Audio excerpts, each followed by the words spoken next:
Welcome to another Atrium Artist Conversation. Today we are talking with Adrian Reynolds, one of the latest writing professionals to link up with Atrium. I'm Anara, or Nathan, and I've been looking forward to this conversation for quite a bit now. And to help us get started off, Adrian, I'd love for you just kind of introduce a little bit about who you are and a little bit about your creative journey so far, and then we'll dive into some questions. Okay, well, I started off in the same maternity hospital that Ozzy Osbourne was born in, which will, give you some idea. And then when I went to school, it was past on a bus past Sarehole Mill, which was where Tolkien came up with the Shire. So those were kind of two big reference points for me. So you've got the whole born into creativity. Absolutely, yeah. And then the school I'd go to on that bus was theoretically good, but not a happy one for me. So I would take afternoons off sometimes for the other important part of the triangle, which was the fantastic comic shop, which was full of mostly American comics, which became a big part of my childhood. Well, teenage years really. So yeah, that was that kind of mix is there. And the other part of that mix, I guess, is Dungeons and Dragons. So you put all those together and you start to get the makings of the journey. And I was also very fortunate to have I think one in particular really good English teacher who looked exactly like the dude in the Eraserhead poster, which is kind of not necessarily what you want your teacher to look like, but he was astonishing. So he was really into George Orwell, and he had at some point been I can't remember whether he was a boxer or a wrestler, but that's not your conventional English teacher kind of guy, but he was special. When you think about that first stint in advertising, what were some of those initial really good feelings? What was the exciting part? You're like, "Oh, I got this job." Yeah, I mean, there's what were those kindlings a little bit? Can you share? Yeah, I mean, there were certainly good aspects to it. I mean, if not, part of it was the fact that you are putting something into the world that is real. This is and not all the time, but a lot of the time, I was working on recruitment advertisements, which are a really interesting challenge. So the puzzle is, how do you persuade someone that they want to get another job, potentially in another part of the country?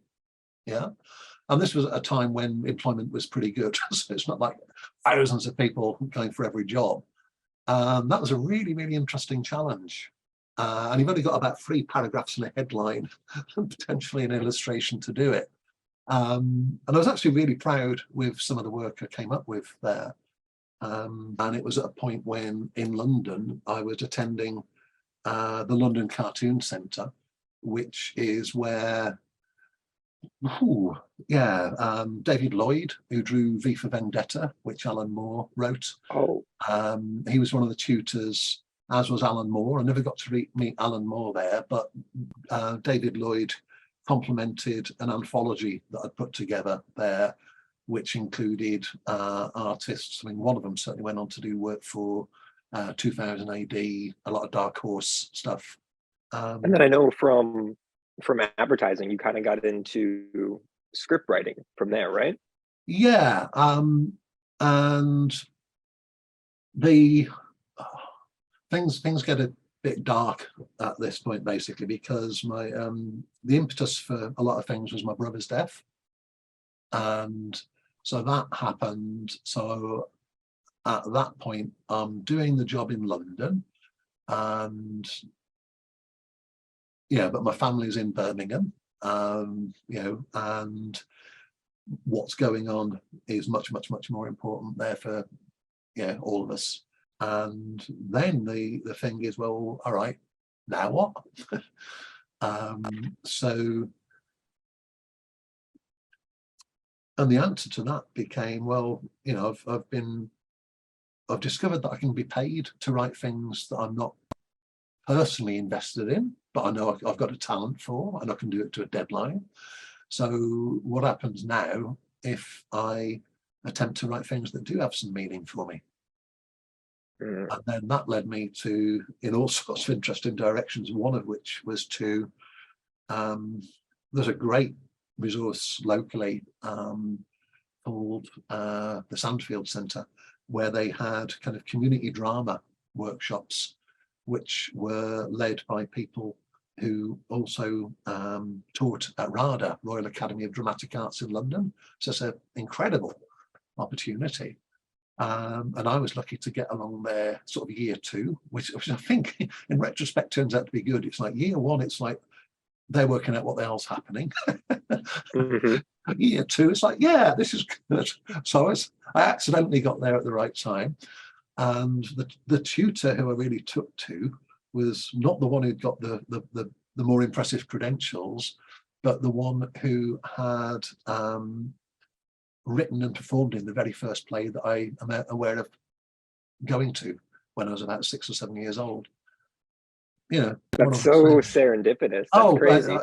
My life is much more about synchronicities than spreadsheets. Yeah. So, and John Wood is a marvelous man, and he saw some promise in what I was doing at that point, and that led me to actually led to a few things, but one of them was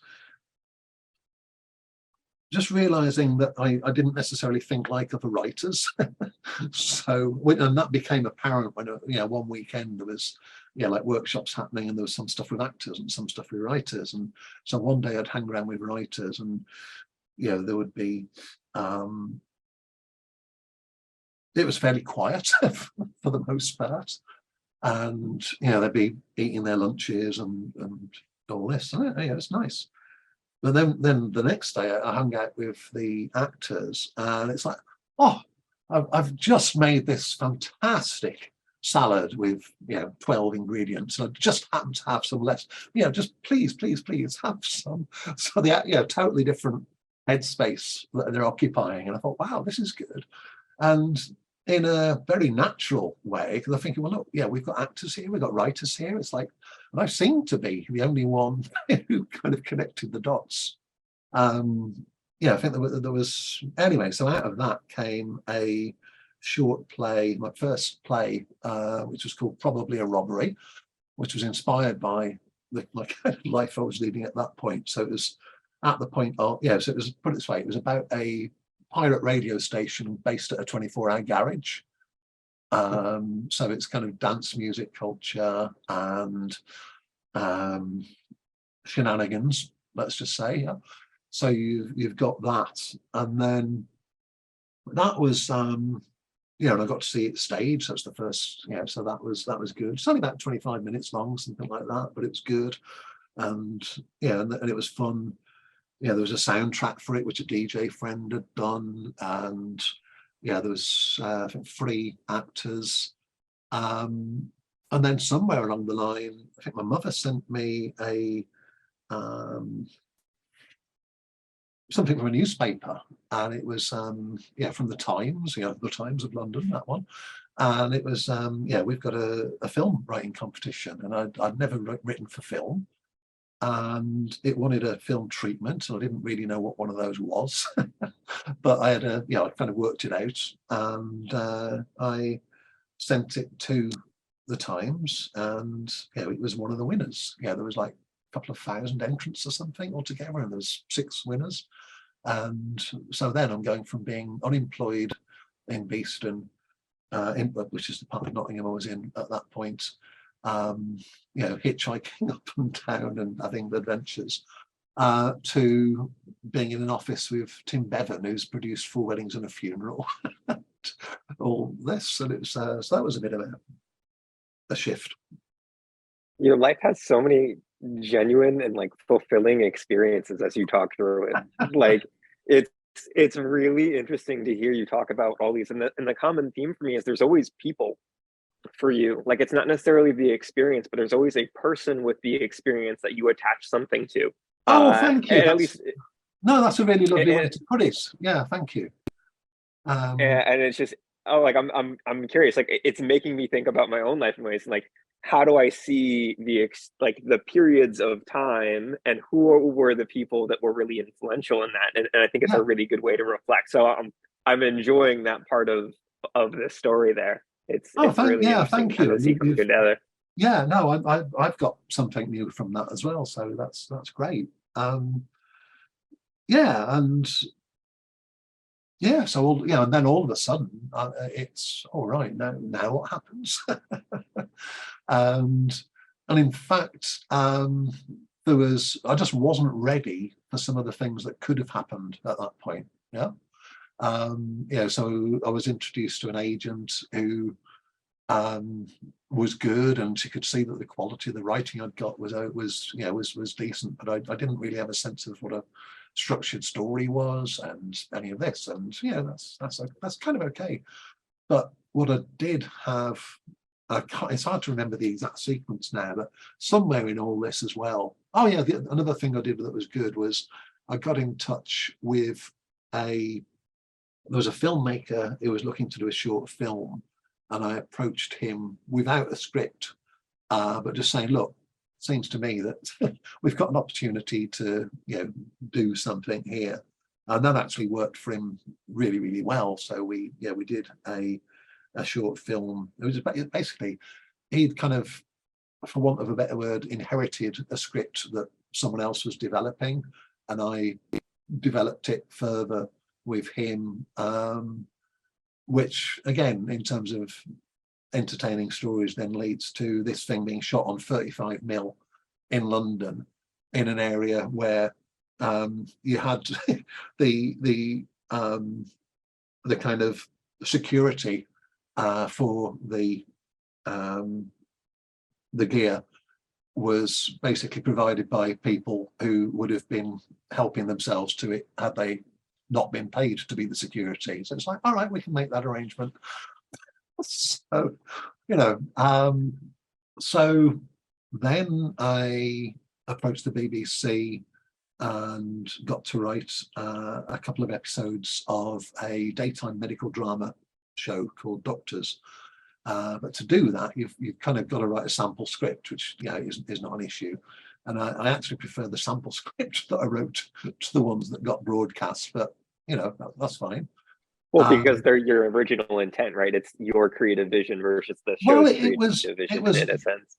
yeah. I mean, it's number one, it's that, but also it's an opportunity to. I tried to thread all the pieces together. So what they mostly want from the writer is a story of the day, and then they also need, because it's a serial, some of the sort of soap elements in it, where this doctor has bought a bad car, and these so there might be 4 scenes related to that kind of thing. So I tried to weave them all together in quite elegant ways, which doesn't always necessarily happen in the show for very practical reasons, but it was an interesting lesson. So I did that. I was also doing some other theatre stuff. Some theatre and education is great. So kind of I'll probably speak about some more about. There's one particular show I'd like to speak about later, I suspect, on that front. And then drama for use in training kind of came into things as well. And I got selected for, one program to kind of shadow what was then Britain's top police drama show. So I got to work with the production team there, and that was a great experience. So I got to write an episode and they'd got police consultants there, and just being part of that and seeing how that functions was great. And I also had an idea that was a series idea of mine that was chosen for a group of people, a group of other writers to sort of work on, as well, with a broadcaster involved. I feel like the life of a writer is this like hidden opportunity to know the in-depth analysis of a whole bunch of different industries. Because as you go around and like shadow these different professions, you're getting the best experience with the most experience in that field who's willing to share and talk about it. So like the best teacher you could imagine, ideally, is sharing a wealth of knowledge with you in a super condensed form. It's like, that's incredible. Yeah, and I think part of it as well is I'm by nature I'm a bit of an amateur anthropologist. So that whole and again, if we go back to comics, Howard the Duck, and it's like when that was running, I was like buying back issues of that from when it was running in the 70s, and the whole premise of Howard the Duck, which was written by a former copywriter with delusions of grandeur, was the strapline was "Trapped in a world he never made." You're a duck in a world of hairless apes. It's not a bad stance. Like it. So you went through script writing, you did some of those things. Can you tell me a little bit around what brought you into the world we kind of find ourselves here now with Web3 and this different level of engagement to this blockchain kind of environment we find ourselves in now? Yeah, I'm still learning about this. That this is very much new to me, and I'm excited by possibilities, really. And I think one thing that's true for me as well is I like to create something that's specific to its medium where possible. So I'm the guy who wrote a radio play that was set round a family showing the slides of their holiday. Which of course you're never going to be able to see, but just the that conceit that you have something visible on a radio thing, is just nice and off kilter. So similarly with something like this, it's like, well, what can we do here that we can't do elsewhere? Which isn't to say that you can't do something that has a familiar shape. I think there's, familiar shapes exist for very, very, very good reasons. But when the opportunity to do something in a new form, in a new space, which hasn't been staked out in the way that so many other forms have, that's interesting. And I think what's interesting about that point of view is when you think about a lot of the people that exist in this space, they're looking to try and achieve exactly that, a uniqueness that doesn't exist in what else is very similar, right? A way to stand out from everything else. Yeah. And I think being able to collaborate and communicate with someone who has a depth of experience in different fields and mediums really does provide a position of strength for you to develop a creative idea. One of the things we talk about at Atrium a lot is this, like, it's hard to create something alone, right? And you shouldn't necessarily think about developing your ideas like it's my idea, I have to do this alone. Like, no, ask for help, but ask for help for people that want to encourage and develop the best form of that idea. What would you want Atrium followers to know? Like, this is kind of your introduction. You're sharing some really great insights on your own process, your own creativity, kind of your own passions within this creative world. Is there anything that you're also working on? Anything you want to share? Just kind of have them and be able to understand a little about who you are. Well, other things I'm working on. I'm developing a couple of things at this point. One of which is a horror film that is, and again, as it started to develop entity, I found out that it's more of a family film. So it's got a horrific aspect to it, but it's, if you want to take the horror analogy, it's kind of got more of a Gremlinsy sort of vibe. It's not, but it's. I've now realised, okay, it's that, and I'm thinking, okay, that's so I'm working on that, and I'm also doing. I really like Laurie Anderson, and there's something which I wanted to find a new way of doing some kind of spoken word pieces, and I realised she's a very good template for that. Where I kind of don't want the focus to be me. It's it happens to be me, who's sharing the story, but I don't need to appear there visually. And I've got a friend who's massively talented, kind of sound designer, musician, who's done a beautiful kind of, I know, electronic-y, Eno-y kind of backdrop to this spoken word piece. And now want to, and the text is very rich. Want to find a kind of subtle visual accompaniment, which a filmmaker friend has got some interesting ideas for. And I think it might have one home already, but I'm also thinking that, yeah, that's the sort of thing I'd like to explore, possibly as an NFT in some form, just as a, you know, interesting way to, you know, explore that field in different forms. I want to say thank you once again for kind of giving us your time today, giving us your experience, and sharing a lot of the wisdom that you were able to do with us. So thank you so much. Well, it has been an absolute delight, Nathan.